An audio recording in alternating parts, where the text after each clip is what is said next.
لە کۆندا ڕێگەی حەج سەلامەت نەبوو بەهۆی گەرما و سەرما و دووری ڕێگاکە و چەتە و ڕێگرەوە، بەڵام بەهۆی پێشکەوتنی تەکنەلۆجیا هۆکارەکانی گواستنەوە بە تایبەت فڕۆکە ئێستا ڕێگەی حەج زۆر سەلامەتە. بەڵام کێشە ئەوەیە لە ماوەی هەفتەیەکی وەرزی حەجدا لە کۆی هەر 100,000 حاجیەک نزیکەی 30 حاجی دەمرن کە گەر 2 ملیۆن حاجی بڕۆن بۆ حەج دەکاتە 600 حاجی. ئەوە کێشەیەکی گەورەیە، لە درێژەدا فەرموون زیاتر بویستە.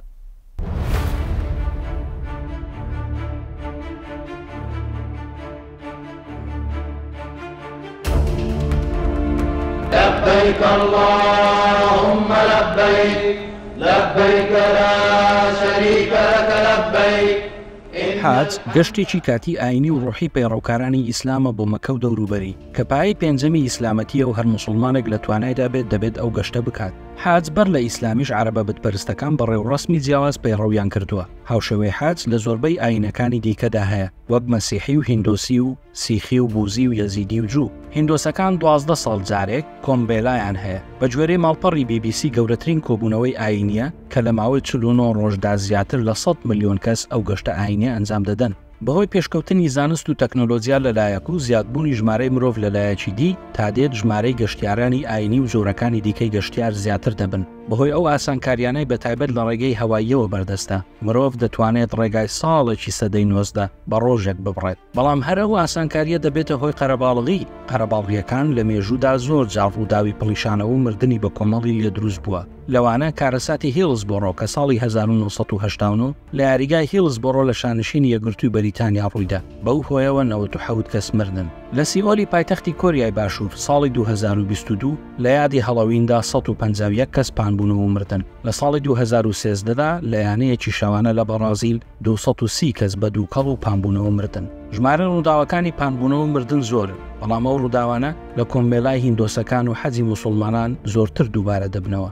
هەرچەندە ژمارەی بەشداربووانی کۆمبێلای هیندۆسەکان زۆر زیاترە لە هی موسڵمانان، بەڵام چونکە هی موسڵمانان هەموو ساڵێکە و لە ماوەی 6 ڕۆژدا دەبێت مەراسیمەکانی حەج جێبەجێ بکەن، وای کردووە چڕبوونەوەی حاجیان لە کۆمبێلای هیندۆسەکان زیاتر بێت و ڕووداوی گەورەتری پانبوونەوە و خنکانی لێڕوو بدات. لەوانە لە حەجی ساڵی 1990دا 1426 حاجی پانبوونەوە و مردن، لە ساڵی 1994دا 270 حاجی و لە ساڵی 1998دا 119 حاجی و لە ساڵی 2004دا 251 حاجی و لە ساڵی 2006دا 362 حاجی و لە ساڵی 2015دا 717 حاجی پانبوونەوە و مردن.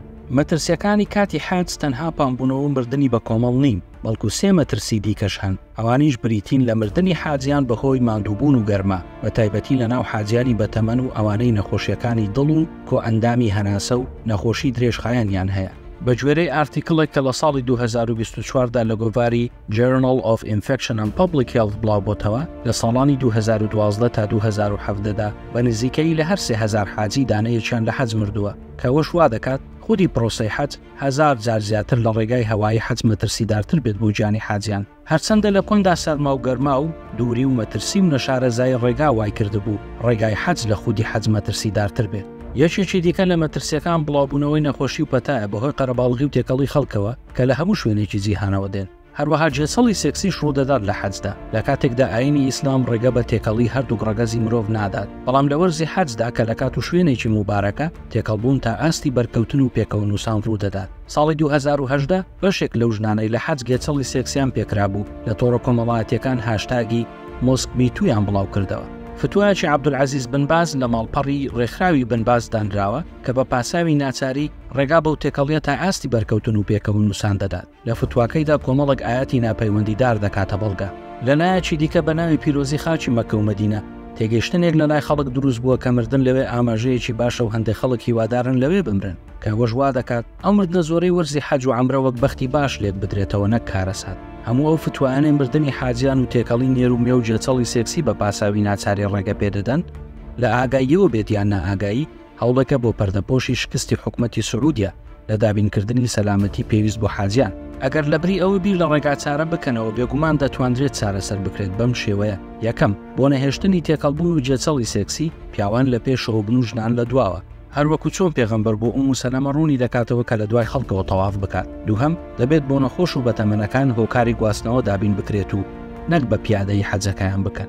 هەروەکو چۆن پێغەمبەر ڕێی بە ئومو سەلەمەدا بە سواری تەواف بکات. بەو شێوەیە گیانی نەخۆش و بەتەمەنەکان مەترسی مەرجی لەسەر کەم دەبێتەوە. ئەگەر تۆی موسڵمان تا ئێرەش ئەو مردانەی بەهۆی قەرەباڵغی لە حەجدا ڕوودەدەن هەر بە ئاسایی دەبینی، با لە شتێکی دیکە بکۆڵینەوە تا ڕاستیەکە لە بەرچاوت ڕوونتر بێتەوە.